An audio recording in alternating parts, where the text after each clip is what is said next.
क्या कभी ऐसा महसूस हुआ है कि हम सब बिल्कुल स्थिर बैठे हैं, पर असल में हम सब अंतरिक्ष में एक अविश्वसनीय रफ्तार से सफर कर रहे हैं? तो चलिए आज पृथ्वी की इन्हीं लगातार और थोड़ी पेचीदा गतियों की दुनिया में चलते हैं और समझते हैं कि ये हमारी जिंदगी पर असर कैसे डालती हैं। हमारी पृथ्वी ये कोई स्थिर चीज नहीं है। ये तो एक जबरदस्त कॉस्मिक डांस का हिस्सा है। सोचिए, एक ही वक्त पर ये घूम भी रही है, थोड़ी झुकी हुई भी है और अंतरिक्ष में सफर भी कर रही है। और यही सब मिलकर हमारे दिन रात और बदलते मौसम तय करते हैं। तो सवाल ये उठता है कि इस लगातार चलने वाली कॉस्मिक मोशन का हमारी धरती पर जो जिंदगी है उसके लिए असल में मतलब क्या है।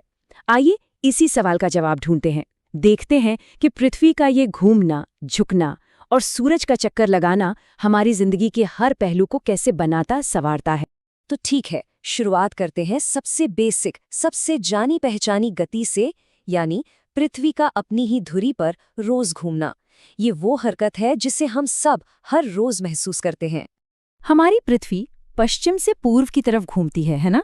इसी वजह से इसका एक हिस्सा सूरज की रोशनी में आ जाता है और वहां दिन हो जाता है, जबकि ठीक उसी वक्त दूसरा हिस्सा अंधेरे में चला जाता है और वहां रात होती है। और ये सिलसिला बस चलता ही रहता है। अच्छा, कभी सोचा है कि हमें ऐसा क्यों लगता है कि सूरज चल रहा है और हम रुके हुए हैं? ये बिल्कुल वैसा ही है जैसे हम किसी तेज चलती ट्रेन में बैठे हों।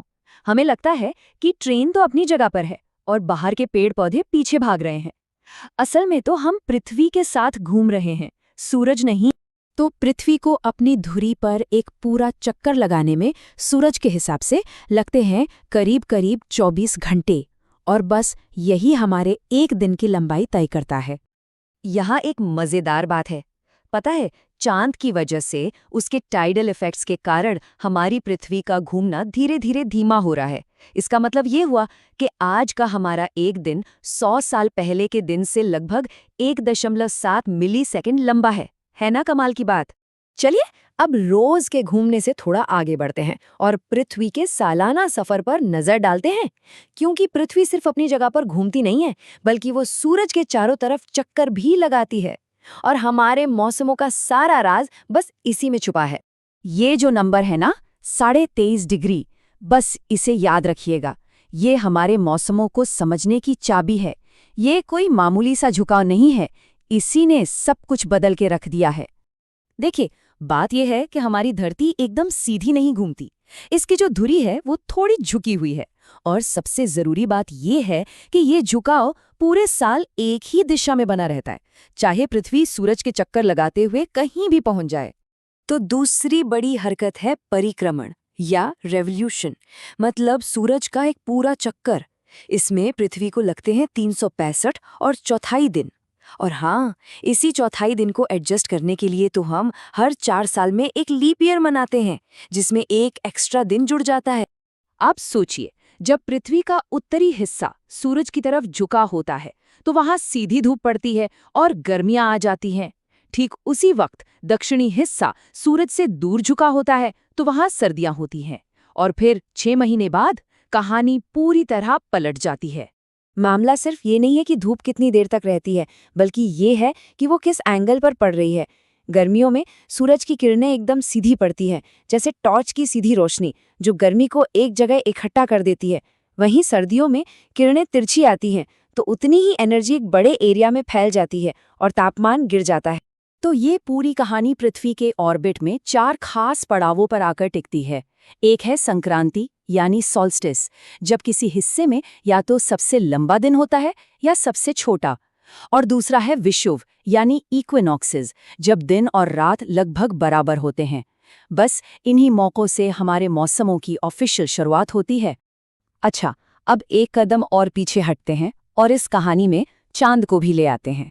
क्योंकि जब सूरज, पृथ्वी और चांद तीनों एक सीधी लाइन में आ जाते हैं, तब एक बहुत ही दुर्लभ और शानदार खगोलीय घटना होती है, जिसे हम कहते हैं ग्रहण। ग्रहण का बेसिक कॉन्सेप्ट बहुत सीधा सा है। ये तब होता है जब कोई एक आसमानी चीज किसी दूसरे की परछाई में आ जाती है। सारा खेल परफेक्ट अलाइनमेंट का है। मोटे तौर पर दो तरह के ग्रहण होते हैं। एक है चंद्र ग्रहण, जब पृथ्वी सूरज और चांद के बीच आ जाती है और अपनी परछाई चांद पर डालती है। यह हमेशा पूर्णिमा के दिन होता है। दूसरा है सूर्य ग्रहण, जब चांद सूरज और पृथ्वी के बीच आ जाता है और अपनी परछाई पृथ्वी पर डालता है, और ये अमावस्या के दिन होता है। याद रखने के लिए बस इतना ही है, चंद्र ग्रहण में पृथ्वी बीच में है और सूर्य ग्रहण में चांद बीच में है। ये सब बस नजरिए का खेल है कि बीच में कौन आ रहा है। लेकिन एक सवाल है, अगर हर महीने पूर्णिमा और अमावस्या होती है तो फिर ग्रहण हर महीने क्यों नहीं लगते? वजह यह है कि चांद का ऑर्बिट यानी उसका रास्ता पृथ्वी के ऑर्बिट के प्लेन से थोड़ा सा झुका हुआ है।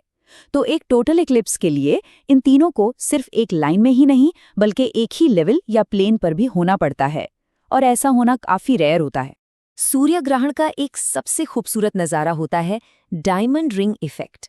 ये वो पल होता है जब चांद सूरज को लगभग पूरा ढक चुका होता है और सूरज की रोशनी का बस एक आखिरी कतरा चमकता है, बिल्कुल किसी हीरे की अंगूठी की तरह। और जब दिन का पहिया घूमकर खत्म होता है तो हमें गोधूली या ट्वाइलाइट का अनुभव होता है। सूरज डूबने के बाद एकदम से अंधेरा नहीं होता। सूरज के क्षितिज के नीचे चले जाने के बाद भी हमारा वायुमंडल उसकी रोशनी को कुछ देर तक बिखेरता रहता है, और इसी से आसमान में वो खूबसूरत धीरे धीरे मध्यम होती रोशनी छा जाती है। तो हमने देखा कि कैसे पृथ्वी की रोज की सालाना और ऑर्बिटल गतियां हमारी जिंदगी को एक शक्ल देती हैं। पर एक बात और है, ये लय हमेशा के लिए एक जैसी नहीं रहने वाली। दिन धीरे धीरे लंबे हो रहे हैं, पृथ्वी का ऑर्बिट भी बदल रहा है। तो सोचने वाली बात यह है कि आज से लाखों साल बाद हमारे ग्रह का ये कॉस्मिक डांस कैसा दिखाई देगा।